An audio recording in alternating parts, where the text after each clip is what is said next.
మొట్టమొదటి factory outlet మన Mukunda jewellers వారి నూతన బ్రాంచెస్ ప్రారంభం అతి త్వరలో జూబ్లీహిల్స్ లో ఫిబ్రవరి 20న, మన వైజాగ్ లో ఫిబ్రవరి 28న విచ్చేయండి. ఆడుతూ పాడుతూ తిరగాల్సిన 7 ఏళ్ల చిన్నారని చిదిమేశాడో దుర్మార్గుడు.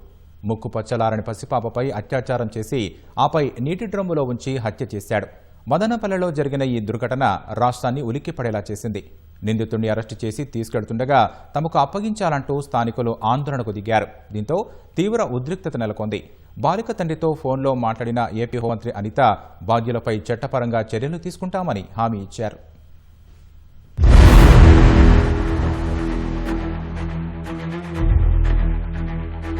అన్నమయ్య జిల్లా మదనపల్లిలో 7 ఏళ్ల బాలిక అదృశ్య ఘటన విషాదాంతమైంది. గంజాయికి అలవాటు పడిన ఒక దుర్మార్గుడు అత్యాచారానికి పాల్పడి నీళ్ల డ్రమ్ములో ముంచి చంపేశాడు. రాత్రంతా మృతదేహాన్ని అందులోనే ఉంచి అదే గదిలో నిద్రపోయాడు. దీంతో నిందితుడి ఇంటి వద్ద స్థానికులు ఆందోళనకు దిగారు. అతడిని తమకు అప్పగించాలంటూ ఆగ్రహం వ్యక్తం చేశారు.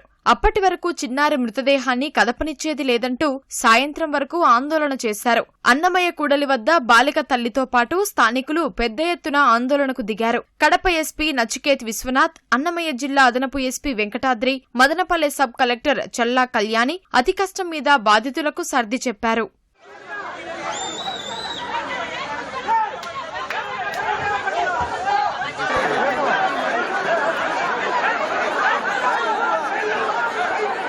రెండో తరగతి చదువుతోన్న బాలిక సోమవారం బడికి సెలవు కావడంతో ఇంటి దగ్గరే ఉంది. పనికి వెళ్లిన తల్లి సాయంత్రం ఇంటి వద్ద ఉన్న తన తండ్రికి ఫోన్ చేసి పాప గురించి అడగ్గా చిన్నారి ఇంట్లో లేదని చెప్పారు. స్నేహితుల ఇళ్ల వద్ద ఆడుకోవడానికి వెళ్లిందేమో అని మొదట భావించారు. ఎంతసేపటికి రాకపోవడంతో చుట్టుపక్కల వెతికారు. ఫలితం లేకపోవడంతో పోలీసులకు ఫిర్యాదు చేశారు. ఎదురింట్లో ఉంటున్న కులవర్ధన్ కు నేర చరిత్ర ఉందని తెలియడంతో పోలీసులు రాత్రి అతడి ఇంట్లో గాలించడానికి వెళ్లారు. తలుపు కొట్టినా తీయకపోవడంతో కానిస్టేబుళ్లు కిటికీలోంచి చూశారు. కులవర్ధన్ పడుకుని ఉండటంతో అక్కడి నుంచి వెళ్లిపోయారు. అయితే బాలిక చివరిసారిగా కులవర్ధన్ తోనే కనిపించిందని ఆమె తాత గట్టిగా చెప్పడంతో మంగళవారం ఉదయం మళ్లీ అతడి ఇంట్లో గాలించిన పోలీసులు డ్రమ్ములో చిన్నారి విగతజీవిగా ఉండటాన్ని గుర్తించారు. వెంటనే అతడిని అరెస్టు చేసి స్టేషన్కు తీసుకెళ్లారు.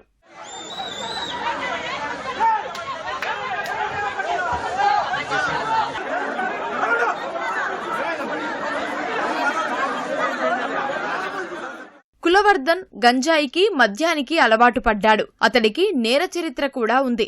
గతంలో కొడవలితో ఒకరిపై దాడికి దిగగా కేసు నమోదైంది. మహిళలతో అసభ్యంగా ప్రవర్తించేవాడు. 2-3 మహిళలు పోలీసులకు ఫిర్యాదు చేయగా అతడిపై కేసులు పెట్టారు. అయితే నిందితుడు బెదిరించడంతో వారు ఫిర్యాదులను వెనక్కు తీసుకున్నారు. అతడికి ఇంత నేర చరిత్ర ఉన్నా పోలీసులు కౌన్సిలింగ్ వంటి చర్యలు చేపట్టలేదు.